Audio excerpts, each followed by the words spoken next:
ಮೇಷರಾಶಿಯವರೇ ಗಮನಿಸಿ, ಏಪ್ರಿಲ್ 10ರೊಳಗೆ ಒಂದು ಹೆಣ್ಣಿನ ಕಾರಣದಿಂದ ನಿಮಗೆ ನಡೆಯುವುದು ಇದೆ. ನಿಮಗೆ ಈ ವಿಡಿಯೋ ಯಾದೃಚ್ಛಿಕವಾಗಿ ಕಂಡುಬಂದಿಲ್ಲ. ಇದು ದೇವರು ಕೊಟ್ಟ ಸಂಕೇತ. ಈ ಕ್ಷಣ, ಈ ಸಮಯ ನಿಮ್ಮ ಜೀವನದಲ್ಲಿ ಮೊದಲೇ ಬರೆಯಲ್ಪಟ್ಟಿದೆ. ಇದುವರೆಗೂ ನೀವು ಅನುಭವಿಸಿದ ಕಷ್ಟಗಳು, ನಡೆದ ಅವಮಾನಗಳು, ಯಾರಿಗೂ ಹೇಳಿಕೊಳ್ಳಲಾಗದ ನೋವುಗಳು ಎಲ್ಲವನ್ನೂ ದೇವರು ನೋಡಿದ್ದಾರೆ. ನೀವು ಹೊರಗೆ ನಕ್ಕಿದ್ದೀರಿ, ಆದರೆ ಒಳಗೆ ಎಷ್ಟು ನೊಂದಿದ್ದೀರಿ ಎಂಬುದು ನಿಮ್ಮನ್ನು ಬಿಟ್ಟು ಯಾರಿಗೂ ಗೊತ್ತಿಲ್ಲ. ನಾನು ತಪ್ಪು ಮಾಡದಿದ್ದರೂ ಏಕೆ ನನ್ನ ಜೀವನದಲ್ಲಿ ಹೀಗಾಗುತ್ತಿದೆ ಎಂಬ ಪ್ರಶ್ನೆ ನಿಮ್ಮ ಮನಸ್ಸಿನಲ್ಲಿ ತುಂಬಾ ಸಲ ಬಂದಿದೆ. ಈಗ ಆ ಪ್ರಶ್ನೆಗೆ ಉತ್ತರ ಸಿಗಲಿದೆ. ವಿಡಿಯೋ ಮುಂದುವರೆಸುವ ಮೊದಲು ಜೈ ಶ್ರೀಕೃಷ್ಣ ಎಂದು ಕಮೆಂಟ್ ಮಾಡಿ, ಹಾಗೆ ವಿಡಿಯೋಗೆ ಒಂದು ಲೈಕ್ ಕೊಡಿ. ಇದು ಇನ್ನಷ್ಟು ಮೇಷರಾಶಿಯವರಿಗೆ ಈ ವಿಡಿಯೋ ತಲುಪಿಸುತ್ತದೆ, ಹಾಗೆ ನಮಗೂ ಪ್ರೇರಣೆ ಕೊಡುತ್ತದೆ. ನಮ್ಮ ಚಾನೆಲ್ ಅನ್ನು ಮರೆಯದೆ ಸಬ್ಸ್ಕ್ರೈಬ್ ಮಾಡ್ಕೊಳ್ಳಿ. ಏಪ್ರಿಲ್ 10ರೊಳಗೆ ನಿಮ್ಮ ಜೀವನದಲ್ಲಿ ಒಂದು ಸತ್ಯ ಹೊರಬರುತ್ತದೆ. ಆ ಸತ್ಯ ನಿಮಗೆ ಶಾಕ್ ಕೊಡಬಹುದು, ಕಣ್ಣೀರು ತರಿಸಬಹುದು. ಆದರೆ ಅದೇ ಸತ್ಯ ನಿಮ್ಮ ಹಣೆ ಬರಹವನ್ನು ಪೂರ್ತಿಯಾಗಿ ಬದಲಾಯಿಸುತ್ತದೆ. ಈ ಬದಲಾವಣೆಗೆ ಕಾರಣ ಒಂದು ಹೆಣ್ಣು.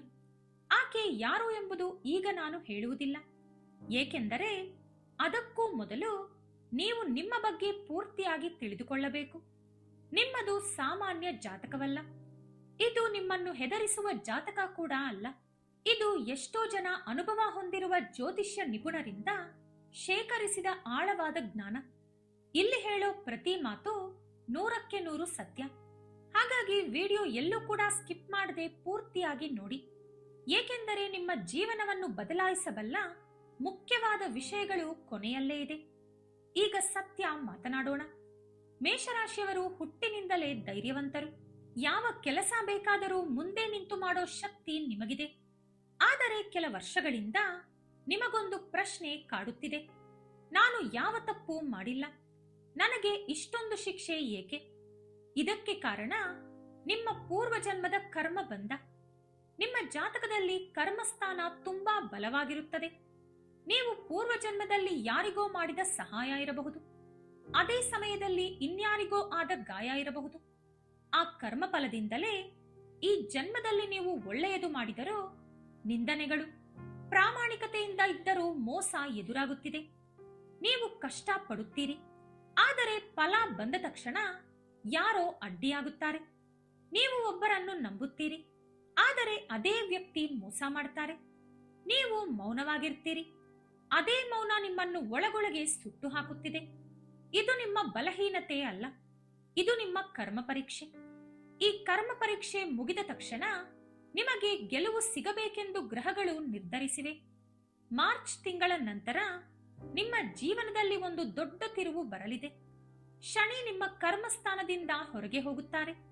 ಇದರ ಅರ್ಥ, ಇದುವರೆಗೆ ನೀವು ಅನುಭವಿಸಿದ ಕಷ್ಟಗಳು, ಜೀವನದಲ್ಲಿ ಆದ ಆಲಸ್ಯ, ನಿರಾಸೆ, ಅನ್ಯಾಯ ಇದೆಲ್ಲ ಕೂಡ ಕ್ರಮೇಣ ಕಡಿಮೆಯಾಗುತ್ತದೆ. ಮುಂದಿನ 10 ದಿನಗಳಲ್ಲಿ ನಿಮಗೊಂದು ಸ್ಪಷ್ಟತೆ ಬರುತ್ತದೆ. ಯಾರನ್ನು ನಂಬಬೇಕು, ಯಾರನ್ನು ದೂರ ಇಡಬೇಕು, ಯಾವ ದಾರಿ ಸರಿ, ಯಾವ ನಿರ್ಧಾರ ತೆಗೆದುಕೊಳ್ಳಬೇಕು, ಈ ಪ್ರಶ್ನೆಗಳಿಗೆ ನಿಮಗೆ ಒಳಗೆ ಉತ್ತರ ಸಿಗುತ್ತದೆ. ಇದು ದೈವ ಜ್ಞಾನ. ಇದುವರೆಗೂ ಇತರರ ಮಾತುಗಳನ್ನು ಕೇಳಿ ನಿಮ್ಮ ಜೀವನ ನಡೆಸಿದ್ದೀರಿ. ಈಗ ನಿಮ್ಮ ಮಾತು ಕೇಳೋ ಸಮಯ ಬಂದಿದೆ. ಈ 10 ದಿನಗಳಲ್ಲಿ ನೀವೊಂದು ತೀರ್ಮಾನ ತೆಗೆದುಕೊಳ್ಳುತ್ತೀರಿ. ಆ ತೀರ್ಮಾನದಿಂದ ನಿಮ್ಮ ಜೀವನದಲ್ಲಿ ಹೊಸ ದಾರಿ ಬೆಳಕಿಗೆ ಬರುತ್ತದೆ. ಈ ದಿನ ನೀವು ಸುಳ್ಳನ್ನು ಅಲ್ಲ, ನಿಜವನ್ನು ಆಯ್ಕೆ ಮಾಡಿಕೊಳ್ಳುತ್ತೀರಿ. ಅದು ಮೊದಲು ನೋವು ಕೊಟ್ಟರೂ ನಂತರ ಖುಷಿ ಕೊಡುತ್ತದೆ. ಇದು ಹೊರಗೆ ಕಾಣಿಸುವ ಬದಲಾವಣೆಯಲ್ಲ, ಒಳಗೆ ನಡೆಯುವ ಬದಲಾವಣೆ. ಮುಂದಿನ 10 ದಿನಗಳಲ್ಲಿ ನಿಮ್ಮ ಮನಸ್ಸಿನಲ್ಲಿ ಒಂದು ಆಲೋಚನೆ ಬಲಪಡುತ್ತದೆ. ಇನ್ನು ಮುಂದೆ ನಾನು ಸಹಿಸುವುದಿಲ್ಲ. ಈ ಆಲೋಚನೆಯೇ ನಿಮ್ಮ ಜೀವನ ಬದಲಾಯಿಸುವ ಬೀಜ. ಇದುವರೆಗೂ ನಿಮ್ಮ ತಾಳ್ಮೆಯೇ ನಿಮ್ಮನ್ನು ಬಲಹೀನಗೊಳಿಸಿತು. ಈಗ ನಿಮ್ಮ ಮನಸ್ಸು ಗಟ್ಟಿಯಾಗುತ್ತಿದೆ. ನೀವಿನ್ನು ಪ್ರತಿ ಪ್ರಶ್ನೆಗೂ ಉತ್ತರ ಕೊಡಲ್ಲ, ಪ್ರತಿ ವ್ಯಕ್ತಿಯನ್ನು ಒಪ್ಪಿಸಲ್ಲ, ಪ್ರತಿ ಸಂಬಂಧವನ್ನು ಉಳಿಸಲು ಪ್ರಯತ್ನಿಸಲ್ಲ. ಈ ಬದಲಾವಣೆ ನಿಶ್ಶಬ್ದವಾಗಿ ಬರುತ್ತದೆ, ಆದರೆ ಇದರ ಪ್ರಭಾವ ಮಾತ್ರ ಭೂಕಂಪದಂತೆ ಇರುತ್ತದೆ. ನಿಮ್ಮ ಜೀವನದಲ್ಲಿ ಕೆಲವರು ದೂರಾಗುತ್ತಾರೆ, ಕೆಲವರು ನಿಜ ಸ್ವರೂಪ ತೋರಿಸುತ್ತಾರೆ. ಅದು ನಷ್ಟದಂತೆ ಅನಿಸಿದರೂ ನಿಜಕ್ಕೆ ಅದು ದೈವರಕ್ಷಣೆ. ಈ 10 ದಿನಗಳ ಕಾಲ ನಿಮ್ಮ ಆತ್ಮ ಪರೀಕ್ಷೆ ನಡೆಯಲಿದೆ. ನೀವು ಹಿಂಜರಿದರೆ ಮತ್ತೆ ಹಳೆಯ ಜೀವನ, ಧೈರ್ಯವಾಗಿ ಮುಂದೆ ಹೆಜ್ಜೆ ಇಟ್ಟರೆ ಹೊಸ ಜೀವನ. ಏಪ್ರಿಲ್ 10ರೊಳಗೆ ಒಂದು ಹೆಣ್ಣಿನಿಂದ ನಿಮ್ಮ ವಿಧಿ ಬದಲಾಗಲಿದೆ. ಆಕೆ ನಿಮ್ಮ ಊಹೆಗೆ ತಕ್ಕಂತೆ ಇರುವುದಿಲ್ಲ. ಆಕೆ ಹೆಚ್ಚಾಗಿ ಮಾತನಾಡುವುದಿಲ್ಲ. ಆಕೆ ಹೆಚ್ಚಾಗಿ ಕಾಣಿಸುವುದಿಲ್ಲ. ಆದರೆ ಆಕೆಯ ಮಾತು ಮಾತ್ರ ನಿಮ್ಮ ಮನಸ್ಸಿನಲ್ಲಿ ಶಾಶ್ವತವಾಗಿ ಉಳಿದು ಹೋಗುತ್ತದೆ. ಮೇಷರಾಶಿಯ ಜೀವನದಲ್ಲಿ ಸ್ತ್ರೀ ಶಕ್ತಿಗೆ ತುಂಬಾ ಪ್ರಾಮುಖ್ಯತೆ ಇದೆ. ಅದು ನಿಮ್ಮ ತಾಯಿ ಅಥವಾ ಹೆಂಡತಿ ಅಥವಾ ಸಹೋದರಿ ಅಥವಾ ಅಪರಿಚಿತೆ ಕೂಡ ಆಗಿರಬಹುದು. ಆ ಹೆಣ್ಣು ನಿಮ್ಮ ಜೀವನದಲ್ಲಿ ಒಂದು ಸತ್ಯ ಹೊರಗಿಡುತ್ತಾಳೆ. ಆ ಸತ್ಯ ಕೇಳದೆ ಇದುವರೆಗೂ ನೀವು ತಪ್ಪಿಸಿಕೊಂಡು ಬಂದಿದ್ದೀರಿ. ಆಕೆಯ ಮಾತಿನಲ್ಲಿ ಕೋಪ ಇರುವುದಿಲ್ಲ, ಆದರೆ ಸತ್ಯ ಇರುತ್ತದೆ. ಆ ಸತ್ಯ ನಿಮಗೆ ಕಣ್ಣೀರು ತರಿಸುತ್ತದೆ. ನೀವು ಅಳುತ್ತೀರಿ. ಆದರೆ ಅದು ನಿಮ್ಮ ಬಲಹೀನತೆ ಅಲ್ಲ, ಅದು ನಿಮ್ಮ ಮನಸ್ಸಿನ ಭಾರವನ್ನು ಹೊರಹಾಕುವ ಪ್ರಕ್ರಿಯೆ. ಆ ಹೆಣ್ಣು ನಿಮ್ಮ ಜೀವನದಿಂದ ಹೊರಟು ಹೋಗಬಹುದು ಅಥವಾ ನಿಮ್ಮ ಜೊತೆಯೇ ಇರಬಹುದು. ಆದರೆ ಆಕೆ ನಿಮಗೆ ಹೇಳಿದ ಮಾತು ಯಾವಾಗಲೂ ನಿಮ್ಮೊಳಗೆ ಉಳಿದು ಹೋಗುತ್ತದೆ. ಆ ಹೆಣ್ಣು ದೈವ ಸಂಕೇತ.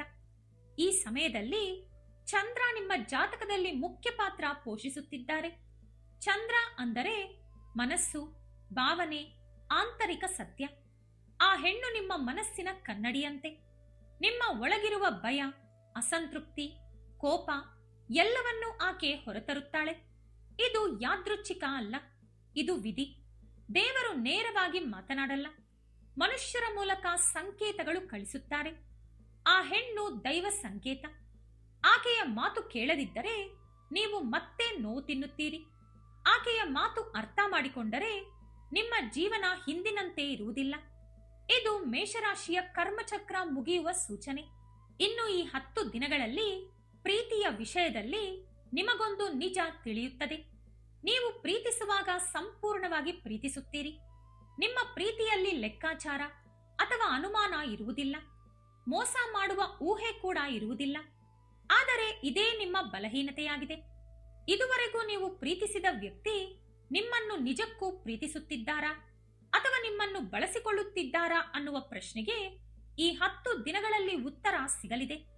ಏಪ್ರಿಲ್ 10ರೊಳಗೆ ಒಂದು ಸಂಘಟನೆ ನಡೆಯುತ್ತದೆ. ಒಂದು ಮಾತು, ಒಂದು ಕಾರ್ಯ ಅಥವಾ ಒಂದು ರಹಸ್ಯ ಹೊರಬರುತ್ತದೆ. ಆ ಕ್ಷಣ ನಿಮಗೆ ಕೋಪ ಬರುವುದಿಲ್ಲ, ನಿಶ್ಶಬ್ದ ಬರುತ್ತದೆ.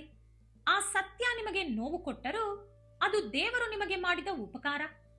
ಏಕೆಂದರೆ ತಪ್ಪಾದ ಪ್ರೀತಿಯಲ್ಲಿ ಇನ್ನೂ ಕಾಲ ವ್ಯರ್ಥ ಮಾಡದೆ ನೀವು ಹೊರಬರುತ್ತಿದ್ದೀರಿ. ಕೆಲವರಿಗೆ ಪೂರ್ತಿಯಾಗಿ ಪ್ರೀತಿ ಮುಗಿಯಬಹುದು ಅಥವಾ ಇನ್ನೂ ಪ್ರೀತಿ ಬಲಪಡಬಹುದು. ಇನ್ನು ಮೇಷರಾಶಿಯ ವಿವಾಹಿತರ ಬಗ್ಗೆ ನೋಡುವುದಾದರೆ ನಿಮ್ಮ ಜೀವನ ಹೊರಗೆ ಸುಂದರವಾಗಿ ಕಾಣಿಸುತ್ತದೆ. ಆದರೆ ಒಳಗೆ ಹೇಳಲಾರದ ಮಾತುಗಳು, ಅನುಮಾನಗಳು, ತಪ್ಪಾದ ಅರ್ಥಗಳು ಮನಸ್ಸಿನಲ್ಲಿ ಆಳವಾಗಿ ತುಂಬಿಕೊಂಡಿದ್ದೀರಿ. ನೀವು ಮಾತನಾಡಬೇಕು ಅಂದುಕೊಂಡಾಗ ಅವರು ಮೌನವಾಗಿದ್ದರು. ಅವರು ಕೇಳಬೇಕು ಅಂದುಕೊಂಡಾಗ ನೀವು ಮೌನವಾಗಿದ್ದೀರಿ. ಹೀಗೆ ನಿಶ್ಶಬ್ದವಾಗಿ ವರ್ಷಗಳು ಕಳೆದಿದೆ. ಆದರೆ ಮುಂದಿನ 10 ದಿನಗಳಲ್ಲಿ ಆ ನಿಶ್ಶಬ್ದ ಮುಗಿಯುತ್ತದೆ. ಒಂದು ಚಿಕ್ಕ ವಿಷಯ ದೊಡ್ಡ ಚರ್ಚೆಗೆ ಕಾರಣವಾಗುತ್ತದೆ. ಮೊದಲು ಕೋಪ, ನಂತರ ಕಣ್ಣೀರು, ನಂತರ ಸತ್ಯ ಹೊರಬರುತ್ತದೆ. ಆ ಕಣ್ಣೀರು, ಕೋಪ ಅಥವಾ ಸತ್ಯ ನೀವು ದೂರಾಗಲು ಅಲ್ಲ, ನೀವು ಮತ್ತೆ ಒಂದಾಗಲು. ಅದು ಶುಭ ಸೂಚನೆ. ಏಕೆಂದರೆ ನೀವು ಸಮಸ್ಯೆಯನ್ನು ಒಳಗೆ ಬಚ್ಚಿಟ್ಟುಕೊಂಡು ತುಂಬಾ ನೊಂದು ಹೋಗಿದ್ದೀರಿ. ಈಗ ಎಲ್ಲವನ್ನೂ ಹೊರಹಾಕಿದ್ದೀರಿ. ಈ ಸಮಯದಲ್ಲಿ ಅಹಂಕಾರ ತೋರಿಸಿದರೆ ಸಂಬಂಧ ಪೂರ್ತಿಯಾಗಿ ಮುರಿದು ಹೋಗುತ್ತದೆ. ಸಮಸ್ಯೆ ಅರ್ಥ ಮಾಡಿಕೊಂಡರೆ ನಿಮ್ಮ ದಾಂಪತ್ಯ ಹೂವಿನ ಹಾಸಿಗೆಯಂತೆ ಆಗುತ್ತದೆ. ಮೇಷರಾಶಿಯವರ ಜೀವನದಲ್ಲಿ ಈ ಸಮಯದಲ್ಲಿ ಹೆಚ್ಚಾದ ಸಂಕೇತಗಳು ಕಾಣಿಸುತ್ತವೆ. ಒಂದೇ ಮಾತು ಪದೇ ಪದೇ ಕೇಳಿಸುವುದು, ಸಂಬಂಧವಿಲ್ಲದೆ ಹಳೆಯ ನೆನಪುಗಳು ಕಾಡುವುದು, ಇದೆಲ್ಲ ಕೂಡ ಯಾದೃಚ್ಛಿಕ ಅಲ್ಲ, ಇದು ದಾರಿ ತೋರಿಸುವ ಸೂಚನೆ. ಈ ಸಂಕೇತಗಳನ್ನು ನಿರ್ಲಕ್ಷ್ಯ ಮಾಡಿದರೆ ನೀವು ಹೊಸ ಅವಕಾಶಗಳನ್ನು ಕಳೆದುಕೊಳ್ಳುತ್ತೀರಿ. ಗಮನಿಸಿದರೆ ನಿಮಗೆ ದಾರಿ ಸ್ಪಷ್ಟವಾಗುತ್ತದೆ. ಮುಖ್ಯವಾಗಿ ಹನುಮಂತ ಅಥವಾ ಶ್ರೀರಾಮನ ಹೆಸರು ಕೇಳಿಸಿದರೆ ಆ ದಿನ ನೀವು ತೆಗೆದುಕೊಳ್ಳುವ ನಿರ್ಧಾರ ತುಂಬಾ ಮುಖ್ಯ. ಇದು ನಿಮ್ಮ ಹೆದರಿಕೆಯನ್ನು ಹೋಗಲಾಡಿಸಿ ಧೈರ್ಯ ಕೊಡಲು ದೇವರು ಕಳಿಸಿದ ಸಂದೇಶ. ಇದು ನಂಬಿಕೆ ಅಲ್ಲ, ಇದು ಅನುಭವ. ಮೇಷರಾಶಿಯವರು ಈ ಸಮಯದಲ್ಲಿ, ಅಂದರೆ ಏಪ್ರಿಲ್ 10ರ ಒಳಗೆ ಕೆಲವು ಕೆಲಸಗಳು ಅಥವಾ ಪರಿಹಾರಗಳನ್ನು ತಪ್ಪದೇ ಮಾಡಬೇಕು. ಮೊದಲು ಪ್ರತಿದಿನ ಬೆಳಿಗ್ಗೆ ಎದ್ದ ತಕ್ಷಣ ಏನೂ ಯೋಚಿಸದೆ ಕೆಲ ಕ್ಷಣಗಳು ನಿಶ್ಶಬ್ದವಾಗಿ ಇರಬೇಕು. ಆ ನಿಶ್ಶಬ್ದ ನಿಮ್ಮ ಮನಸ್ಸಿನ ಕಳವಳವನ್ನು ದೂರ ಮಾಡುತ್ತದೆ. ನಂತರ ನಿಮ್ಮ ಮನಸ್ಸನ್ನು ಪ್ರಾಮಾಣಿಕತೆಯಿಂದ ಇಟ್ಟುಕೊಳ್ಳಿ. ಬೇರೆಯವರ ಸಂತೋಷಕ್ಕಾಗಿ ನಿಜ ಬಚ್ಚಿಡಬೇಡಿ. ಈ ಸಮಯದಲ್ಲಿ ನಿಮ್ಮ ಮಾತಿಗೆ ಶಕ್ತಿ ಹೆಚ್ಚಾಗುತ್ತದೆ. ನಿಮ್ಮ ಒಂದು ಮಾತು ಒಂದು ಸಂಬಂಧ ಉಳಿಸಬಹುದು ಅಥವಾ ಮುರಿಯಬಹುದು. ಹಾಗಾಗಿ ಯೋಚಿಸಿ ಮಾತನಾಡಿ. ಇನ್ನು ಈ ಸಮಯದಲ್ಲಿ ನೀವು ಕೆಲವು ಕೆಲಸಗಳು ಮಾಡಲೇಬಾರದು. ಚಿಕ್ಕ ತಪ್ಪುಗಳು ದೊಡ್ಡ ನಷ್ಟ ಉಂಟು ಮಾಡುವ ಕಾಲ ಇದು. ಕೋಪದಿಂದ ನಿರ್ಧಾರ ತೆಗೆದುಕೊಳ್ಳಬೇಡಿ. ಕೋಪ ನಿಮ್ಮ ಶಕ್ತಿಯಲ್ಲ, ಬಲಹೀನತೆ. ಕೋಪ ಬಂದಾಗ ಮೌನವಾಗಿದ್ದರೆ ಅದೇ ನಿಮಗೆ ರಕ್ಷಣೆಯಾಗುತ್ತದೆ. ಅತಿ ನಂಬಿಕೆ ಬೇಡ. ಸಾಲ ಕೊಡುವುದು ಅಥವಾ ದೊಡ್ಡ ನಿರ್ಧಾರಗಳು ಈ ಸಮಯದಲ್ಲಿ ತೆಗೆದುಕೊಳ್ಳುವುದು ಒಳ್ಳೆಯದಲ್ಲ. ಇನ್ನು ನಡೆದು ಹೋಗಿರುವುದನ್ನು ಪದೇ ಪದೇ ನೆನೆಸಿಕೊಂಡರೆ ನಿಮ್ಮ ಮನಸ್ಸು ಬಲಹೀನವಾಗುತ್ತದೆ. ಹಿಂದಿನ ಅನುಭವದಿಂದ ಪಾಠ ಕಲಿತುಕೊಳ್ಳಿ, ಆದರೆ ಅಲ್ಲೇ ಬದುಕಬೇಡಿ. ಇನ್ನು ಈ ಸಮಯದಲ್ಲಿ ಕೆಲವು ಆಧ್ಯಾತ್ಮಿಕ ವಿಷಯಗಳು ಕೂಡ ನೀವು ಮಾಡಬೇಕು. ನಿಮ್ಮ ಜೀವನದಲ್ಲಿ ಗ್ರಹಗಳ ಪ್ರಭಾವ ತುಂಬಾ ಸೂಕ್ಷ್ಮವಾಗಿ ಇರುತ್ತದೆ, ಹೊರಗೆ ಕಾಣಿಸುವುದಿಲ್ಲ. ಈ ಸಮಯದಲ್ಲಿ ದೊಡ್ಡ ದೊಡ್ಡ ಪೂಜೆಗಳು ಮಾಡುವ ಅಗತ್ಯವಿಲ್ಲ. ಸರಳ ಪರಿಹಾರ ಹೆಚ್ಚು ಫಲ ಕೊಡುತ್ತದೆ. ಪ್ರತಿ ಮಂಗಳವಾರ ಸಾಧ್ಯವಾದರೆ ಹನುಮಂತನ ದೇವಾಲಯಕ್ಕೆ ಹೋಗಿ ಅಥವಾ ಮನೆಯಲ್ಲೇ ನಿಶ್ಶಬ್ದವಾಗಿ ಧ್ಯಾನ ಮಾಡಿ. ಈ ಧ್ಯಾನ ನಿಮ್ಮ ಮನಸ್ಸಿಗೆ ವಿಶ್ರಾಂತಿ ಕೊಡುತ್ತದೆ. ಈ ಸಮಯದಲ್ಲಿ ಕೆಂಪು ಬಣ್ಣ ನಿಮಗೆ ಶಕ್ತಿ ಕೊಡುತ್ತದೆ. ಹಾಗಾಗಿ ಕೆಂಪು ಬಟ್ಟೆ ಉಟ್ಟುಕೊಂಡು ಕೆಂಪು ಹೂವನ್ನು ದೇವರಿಗೆ ಸಮರ್ಪಿಸಿದರೆ ನಿಮ್ಮ ಮನೋಬಲ ಹೆಚ್ಚಾಗುತ್ತದೆ. ಇದು ಕುರುಡು ನಂಬಿಕೆ ಅಲ್ಲ, ಇದು ಶತಮಾನಗಳ ಅನುಭವ. ಒಂದು ವಿಷಯ ನೀವು ನೆನಪಿಟ್ಟುಕೊಳ್ಳಬೇಕು. ನಿಮ್ಮ ಕೆಲಸ ಮುಗಿಯುವವರೆಗೂ, ನಿಮಗೆ ಗೆಲುವು ಸಿಗುವವರೆಗೂ ಯಾರಿಗೂ ನಿಮ್ಮ ಕೆಲಸ ಅಥವಾ ಗುರಿಯ ಬಗ್ಗೆ ಹೇಳಬೇಡಿ. ಇಲ್ಲದಿದ್ದರೆ ವಿಘ್ನಗಳು ಬರುತ್ತಲೇ ಇರುತ್ತದೆ. ಯಾವಾಗ ನೀವು ನಿಮ್ಮ ಪ್ಲಾನ್, ನಿಮ್ಮ ಸೀಕ್ರೆಟ್, ನಿಮ್ಮ ಸಂತೋಷ ನಿಮ್ಮೊಳಗೆ ಬಚ್ಚಿಟ್ಟುಕೊಳ್ಳುತ್ತೀರೋ ಆ ದಿನದಿಂದ ನಿಮ್ಮ ಶತ್ರುಗಳು ಬಲಹೀನರಾಗುತ್ತಾರೆ. ನಿಮ್ಮ ಮೌನವೇ ನಿಮ್ಮ ದೊಡ್ಡ ಆಯುಧ. ಇನ್ನು ನಿಮ್ಮನ್ನು ಕಣ್ಣಿನ ರೆಪ್ಪೆಯಂತೆ ಕಾಪಾಡುವ ದೈವಶಕ್ತಿ ಮತ್ಯಾರೂ ಅಲ್ಲ, ನಿಮ್ಮ ಕುಲದೇವರು. ನಿಮ್ಮ ಕುಲದೇವರ ಆಶೀರ್ವಾದ ನಿಮ್ಮ ಮೇಲಿದ್ದರೆ ನಿಮ್ಮನ್ನು ತಡೆಯುವ ಶಕ್ತಿ ಈ ಪ್ರಪಂಚದಲ್ಲಿ ಯಾರಿಗೂ ಇರುವುದಿಲ್ಲ. ಇನ್ನು ನಿಮಗೆ ಕೆಲವು ಶುಭವಾರ್ತೆಗಳು ಕೂಡ ನಡೆಯಲಿದೆ. ಮುಂಬರುವ ದಿನಗಳಲ್ಲಿ ವೃತ್ತಿ ಹಾಗೂ ವ್ಯಾಪಾರದಲ್ಲಿ ಶುಭವಾರ್ತೆಗಳು ಕೇಳಿಸುತ್ತದೆ. ಈ 10 ದಿನಗಳಲ್ಲಿ ನಿಮ್ಮ ಕುಟುಂಬದಲ್ಲಿರುವಂತಹ ಕಲಹಗಳು, ಭಿನ್ನಾಭಿಪ್ರಾಯಗಳು ಪೂರ್ತಿಯಾಗಿ ಹೊರಟು ಹೋಗುತ್ತದೆ. ಮನೆಯಲ್ಲಿ ಪ್ರಶಾಂತವಾದ, ಸಂತೋಷಕರವಾದ ವಾತಾವರಣ ಬರುತ್ತದೆ. ನಿಮ್ಮ ಮಾತುಗಳಿಗೆ, ನಿಮ್ಮ ನಿರ್ಧಾರಕ್ಕೆ ನಿಮ್ಮ ಕುಟುಂಬದಲ್ಲಿ ಅಪಾರವಾದ ಬೆಲೆ ಮತ್ತು ಗೌರವ ಹೆಚ್ಚಾಗುತ್ತದೆ. ಎಲ್ಲರೂ ನಿಮ್ಮ ಸಲಹೆ ಕೇಳುತ್ತಾರೆ. ನಿಮ್ಮನ್ನು ಎಲ್ಲರೂ ಮೆಚ್ಚಿಕೊಳ್ಳುತ್ತಾರೆ. ನಿಮ್ಮ ತಂದೆ ಅಥವಾ ತಂದೆಯ ವಯಸ್ಸಿನ ವ್ಯಕ್ತಿಯ ಜೊತೆ ಇರುವ ಮನಸ್ತಾಪ ದೂರಾಗುತ್ತದೆ. ಅವರ ಅಮೂಲ್ಯವಾದ ಸಲಹೆಗಳು ನಿಮಗೆ ಒಳ್ಳೆಯ ದಾರಿ ತೋರಿಸುತ್ತದೆ. ನಿಮ್ಮ ತಂದೆ ತಾಯಿಯ ಅನಾರೋಗ್ಯ ಸರಿಹೋಗುತ್ತದೆ. ಅವರ ಆಶೀರ್ವಾದ ನಿಮಗೆ ರಕ್ಷಣಾ ಕವಚವಾಗುತ್ತದೆ. ನಿಮ್ಮ ಮನೆಯಲ್ಲಿ ಶುಭ ಕಾರ್ಯ ನಡೆಯುವ ಸೂಚನೆ ಕಾಣಿಸುತ್ತಿದೆ. ಕುಟುಂಬದ ಜೊತೆ ಪುಣ್ಯಕ್ಷೇತ್ರಗಳಿಗೆ ಹೋಗುವ ಸಾಧ್ಯತೆ ಇದೆ. ಇದು ಹಳೆಯ ದುಃಖವನ್ನು ಅಥವಾ ನೆನಪುಗಳನ್ನು ಹೋಗಲಾಡಿಸಿ ಹೊಸ ಸುಂದರವಾದ ನೆನಪುಗಳನ್ನು ನಿಮಗೆ ಕೊಡುತ್ತದೆ. ಇನ್ನು ಸಂತಾನದಿಂದ ಕೂಡ ಶುಭವಾರ್ತೆಗಳನ್ನು ಕೇಳುತ್ತೀರಿ. ಮದುವೆ, ಗೃಹ ಪ್ರವೇಶ ಅಥವಾ ಸಂತಾನ ಆಗುವ ಸಾಧ್ಯತೆ ಇದೆ. ದೀರ್ಘಕಾಲಿಕ ಅನಾರೋಗ್ಯ ಇದ್ದರೆ ವಾಸಿಯಾಗುತ್ತದೆ. ನಿಮ್ಮಲ್ಲಿ ಮಾನಸಿಕ ಧೈರ್ಯ, ಆತ್ಮವಿಶ್ವಾಸ ದುಪ್ಪಟ್ಟಾಗುತ್ತದೆ. ಅನಗತ್ಯ ಹೆದರಿಕೆಗಳು, ಆಲೋಚನೆಗಳು ಬರುವುದಿಲ್ಲ. ರಾತ್ರಿ ಕೆಟ್ಟ ಕನಸುಗಳು, ಕೆಟ್ಟ ಆಲೋಚನೆಗಳು ಬರದೆ ಪ್ರಶಾಂತವಾಗಿ ನಿದ್ರಿಸುತ್ತೀರಿ. ಪ್ರತಿದಿನ ಹೊಸ ಆಸೆಯಿಂದ ದಿನ ಶುರು ಮಾಡುತ್ತೀರಿ. ನಿಮ್ಮಲ್ಲಿ ಜೀವಶಕ್ತಿ ಬೆಳೆದು ಶಾರೀರಿಕವಾಗಿ, ಮಾನಸಿಕವಾಗಿ ಚುರುಕಾಗುತ್ತೀರಿ. ಸೋಂಬೇರಿತನ ನಿಮ್ಮ ಹತ್ತಿರ ಕೂಡ ಬರುವುದಿಲ್ಲ. ಯೋಗ, ಧ್ಯಾನ, ವ್ಯಾಯಾಮ ಮಾಡುವ ಆಸಕ್ತಿ ಬರುತ್ತದೆ. ಇದು ನಿಮ್ಮ ರೋಗ ನಿರೋಧಕ ಶಕ್ತಿಯನ್ನು ಹೆಚ್ಚಿಸಿ ಒಳ್ಳೆಯ ಆರೋಗ್ಯ ಕೊಡುತ್ತದೆ. ನಿಮ್ಮ ಮುಖದಲ್ಲಿ ಹೊಸ ತೇಜಸ್ಸು ಬರುತ್ತದೆ. ಇನ್ನು ಉದ್ಯೋಗಸ್ಥರಿಗೆ ನಿಮ್ಮ ಕಷ್ಟಕ್ಕೆ ಪ್ರತಿಭೆಗೆ ತಕ್ಕ ಫಲ ಸಿಗುತ್ತದೆ. ನಿಮ್ಮ ಮೇಲಧಿಕಾರಿಗಳು ನಿಮ್ಮನ್ನು ಮೆಚ್ಚಿಕೊಂಡು ಹೊಸ ಜವಾಬ್ದಾರಿಗಳನ್ನು ಕೊಡುತ್ತಾರೆ. ನೀವು ಎಷ್ಟೋ ವರ್ಷಗಳಿಂದ ಎದುರು ನೋಡುತ್ತಿರುವ ಪ್ರಮೋಷನ್ ಈಗ ಸಿಗುತ್ತದೆ. ನಿಮ್ಮ ಸಂಬಳ ಹೆಚ್ಚಾಗಿ ನಿಮ್ಮ ಆರ್ಥಿಕ ಸಮಸ್ಯೆಗಳು ಹೋಗುತ್ತದೆ. ಟ್ರಾನ್ಸ್ಫರ್ಗೆ ಕಾಯುತ್ತಿದ್ದರೆ ಅದು ಕೂಡ ಸಿಗುತ್ತದೆ. ನಿಮ್ಮ ಮಾತಿಗೆ ಎದುರು ಇರುವುದಿಲ್ಲ. ಈ ಹಿಂದೆ ನಿಮ್ಮನ್ನು ವ್ಯತಿರೇಕಿಸಿದವರು ಕೂಡ ಈಗ ಬೆಂಬಲ ಕೊಡುತ್ತಾರೆ. ನಿಮ್ಮ ಮಾತಿಗೆ, ನಿಮ್ಮ ಸಲಹೆಗೆ ಪ್ರತ್ಯೇಕವಾದ ಬೆಲೆ ಸಿಗುತ್ತದೆ. ಹೊಸ ಕೆಲಸ ಹುಡುಕುತ್ತಿದ್ದರೆ ಅದು ಕೂಡ ಸಿಗುತ್ತದೆ. ನಿರುದ್ಯೋಗಿಗಳಿಗೆ ಕೆಲಸ ಸಿಗುತ್ತದೆ. ಇನ್ನು ವ್ಯಾಪಾರ ಮಾಡುತ್ತಿರುವವರಿಗೆ ಇದುವರೆಗೆ ಮಲಗಿರುವಂತ ನಿಮ್ಮ ವ್ಯಾಪಾರ ರಾಕೆಟ್ ವೇಗದಲ್ಲಿ ಓಡುತ್ತದೆ. ಇನ್ವೆಸ್ಟ್ ಮಾಡಲು, ಬಂಡವಾಳ ಹಾಕಲು, ಹೊಸ ಬ್ರಾಂಚ್ ಓಪನ್ ಮಾಡಲು ಇದು ಸರಿಯಾದ ಸಮಯ. ಸರ್ಕಾರಿ ಕೆಲಸದವರಿಗೆ ದೊಡ್ಡ ದೊಡ್ಡ ವ್ಯಕ್ತಿಗಳ ಪರಿಚಯ ಆಗುತ್ತದೆ. ಅವರ ಸಹಕಾರದಿಂದ ನಿಮ್ಮ ಕೆಲಸಗಳು ಸುಲಭವಾಗಿ ಪೂರ್ತಿಯಾಗುತ್ತದೆ. ಪಾರ್ಟ್ನರ್ಸ್ ಮಧ್ಯೆ ಅನುಮಾನಗಳು, ಭಿನ್ನಾಭಿಪ್ರಾಯಗಳು ದೂರಾಗಿ ಲಾಭ ಹೆಚ್ಚಾಗಿ ಬರುತ್ತದೆ. ಆರ್ಥಿಕವಾಗಿ ನೀವು ಊಹಿಸದ ಸ್ಥಾನಕ್ಕೆ ಬೆಳೆಯುತ್ತೀರಿ. ಹಣಪರವಾಗಿ ಇರುವ ಎಲ್ಲಾ ಸಮಸ್ಯೆಗಳು ನಿವಾರಣೆಯಾಗುತ್ತದೆ. 4 ಕಡೆಯಿಂದ ಹಣ ನಿಮ್ಮ ಕೈಗೆ ಸೇರುತ್ತದೆ. ಹಳೆಯ ಸಾಲ ತೀರಿ ಹೋಗುತ್ತದೆ. ಭೂಮಿ, ಶೇರ್ ಮಾರ್ಕೆಟ್, ಬಾಡಿಗೆ, ಲಾಟರಿ ಅಥವಾ ವಾರಸುದಾರಿಕೆಯಿಂದ ಕೂಡ ಹಣ ಬರುವ ಸಾಧ್ಯತೆ ಹೆಚ್ಚಾಗಿದೆ. ಭೂಮಿ ಅಥವಾ ಮನೆ ಅಥವಾ ವಾಹನ ಕೊಂಡುಕೊಳ್ಳಬೇಕು ಎಂಬ ಕೋರಿಕೆ ಈಡೇರುತ್ತದೆ. ಚಿನ್ನದ ಆಭರಣಗಳು ಕೂಡ ಕೊಂಡುಕೊಳ್ಳುತ್ತೀರಿ. ಬ್ಯಾಂಕ್ನಲ್ಲಿ ಬ್ಯಾಲೆನ್ಸ್ ವಿಪರೀತವಾಗಿ ಬೆಳೆಯುತ್ತದೆ. ಗಂಡ ಹೆಂಡತಿ ಮಧ್ಯೆ ಅನ್ಯೋನ್ಯತೆ, ಮರ್ಯಾದೆ, ಪ್ರೀತಿ, ಗೌರವ ಹೆಚ್ಚಾಗುತ್ತದೆ. ವಿದ್ಯಾರ್ಥಿಗಳು ಕೂಡ ತಂದೆ ತಾಯಿ ಮೆಚ್ಚುವ ಕೆಲಸ ಮಾಡುತ್ತಾರೆ. ಮೇಷರಾಶಿಯವರೇ, ನಿಮ್ಮ ಜಾತಕದಲ್ಲಿ ಯಾವುದಾದರೂ ಚಿಕ್ಕ ಪುಟ್ಟ ದೋಷಗಳಿದ್ದರೆ ಅದೆಲ್ಲ ಸಂಪೂರ್ಣವಾಗಿ ನಿವಾರಣೆಯಾಗಲು ಕೆಲವು ಚಿಕ್ಕ ಪರಿಹಾರಗಳನ್ನು ತಿಳಿಸಿಕೊಡ್ತೀನಿ. ಇದು ನಿಮ್ಮ ಜಾತಕವನ್ನು ಇನ್ನಷ್ಟು ಮೆರುಗುಗೊಳಿಸುತ್ತದೆ.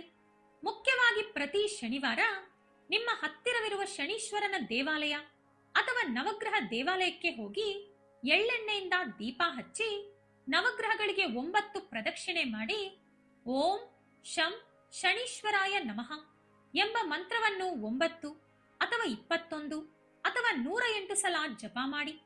ಹಾಗೆ ಪ್ರತಿದಿನ ಅಥವಾ ಪ್ರತಿ ಶನಿವಾರ ಓಂ ನಮಃ ಶಿವಾಯ ಮಂತ್ರವನ್ನು 108 ಸಲ ಜಪ ಮಾಡಿ. ಸಾಧ್ಯವಾದರೆ ಸೋಮವಾರ ಶಿವಾಲಯದಲ್ಲಿ ಹಸು ಹಾಲು ಅಥವಾ ಕಬ್ಬಿನ ರಸ ಅಥವಾ ಬಿಲ್ವಪತ್ರೆ ಅಥವಾ ಬಿಳಿ ಹೂವುಗಳಿಂದ ಶಿವಲಿಂಗಕ್ಕೆ ಅಭಿಷೇಕ ಅಥವಾ ಅರ್ಚನೆ ಮಾಡಿಸಿ. ಇದು ನಿಮ್ಮಲ್ಲಿರುವ ನಕಾರಾತ್ಮಕ ಶಕ್ತಿಯನ್ನು ನಿವಾರಿಸಿ ಮಾನಸಿಕ ಪ್ರಶಾಂತತೆ ಕೊಡುತ್ತದೆ. ಶಿವ ಮತ್ತು ಶನಿದೇವರ ಆಶೀರ್ವಾದ ಕೊಡುತ್ತದೆ. ಸಾಧ್ಯವಾದರೆ ಪಂಚಮುಖಿ ರುದ್ರಾಕ್ಷಿಯನ್ನು ಹಾಕಿಕೊಳ್ಳಿ. ಇದರಿಂದ ರಾಹು, ಕೇತು ಮುಂತಾದ ಗ್ರಹಗಳ ಕೆಟ್ಟ ದೃಷ್ಟಿ ಕಡಿಮೆಯಾಗುತ್ತದೆ. ಪ್ರತಿದಿನ ಬೆಳಿಗ್ಗೆ ಹಾಗೂ ಸಂಜೆ ತುಳಸಿ ಗಿಡಕ್ಕೆ ಕೈ ಮುಗಿದು ಒಂದು ದೀಪ ಹಚ್ಚಿ. ಇದು ನಿಮ್ಮ ದೇಹ ಹಾಗೂ ಮನೆಗೆ ಸಕಾರಾತ್ಮಕ ಶಕ್ತಿಯನ್ನು ತುಂಬುತ್ತದೆ. ಪ್ರತಿದಿನ ಎದ್ದ ತಕ್ಷಣ ವಿಷ್ಣು ಸಹಸ್ರನಾಮ ಓದುವುದು ಅಥವಾ ಕೇಳುವುದರಿಂದ ಗ್ರಹ ದೋಷಗಳು ನಿವಾರಣೆಯಾಗುತ್ತದೆ. ಓಂ ನಮೋ ನಾರಾಯಣಾಯ ಮಂತ್ರವನ್ನು 108 ಸಲ ಜಪ ಮಾಡಿದರೆ ಜೀವನದಲ್ಲಿ ಸಕಾರಾತ್ಮಕ ಬದಲಾವಣೆಗಳು ಬರುತ್ತದೆ. ಮಹಾ ಮೃತ್ಯುಂಜಯ ಮಂತ್ರ 21 ಸಲ ಪ್ರತಿದಿನ ಜಪ ಮಾಡಿದರೆ ಯಾವ ಅನಾರೋಗ್ಯ ಸಮಸ್ಯೆ ಬರುವುದಿಲ್ಲ. ಮಂಗಳವಾರ ಅಥವಾ ಶನಿವಾರ ಹನುಮಾನ್ ಚಾಲೀಸಾ ಓದುವುದು ಅಥವಾ ಹನುಮಂತನ ದೇವಾಲಯದಲ್ಲಿ ವೀಳ್ಯದೆಲೆ ಮಾಲೆ ಸಮರ್ಪಿಸುವುದರಿಂದ ಧೈರ್ಯ, ಮನಃಶಾಂತಿ, ಮನೋಬಲ ಹಾಗೂ ಕಾರ್ಯಸಿದ್ಧಿ ಲಭಿಸುತ್ತದೆ. ನೋಡಿದ್ರಲ್ಲ ಸ್ನೇಹಿತರೆ, ಈಗ ನಾನು ಹೇಳಿದಂತಹ ಚಿಕ್ಕ ಪುಟ್ಟ ಪರಿಹಾರಗಳನ್ನು ಮಾಡಿಕೊಳ್ಳಿ. ನಿಮ್ಮ ಜಾತಕ ತುಂಬಾ ಚೆನ್ನಾಗಿದೆ. ನಂಬಿಕೆ ಕಳೆದುಕೊಳ್ಳಬೇಡಿ. ದೇವರ ಮೇಲೆ ಭಾರ ಹಾಕಿ. ವಿಡಿಯೋ ಇಷ್ಟ ಆದ್ರೆ ಲೈಕ್ ಮಾಡಿ, ಶೇರ್ ಮಾಡಿ. ನಮ್ಮ ಚಾನೆಲ್ ಅನ್ನು ಸಬ್ಸ್ಕ್ರೈಬ್ ಮಾಡಿಕೊಂಡು ಬೆಲ್ ಐಕಾನ್ ಒತ್ತಿ. ಮತ್ತೊಂದು ವಿಡಿಯೋದೊಂದಿಗೆ ಮತ್ತೆ ಭೇಟಿಯಾಗೋಣ. ಧನ್ಯವಾದಗಳು.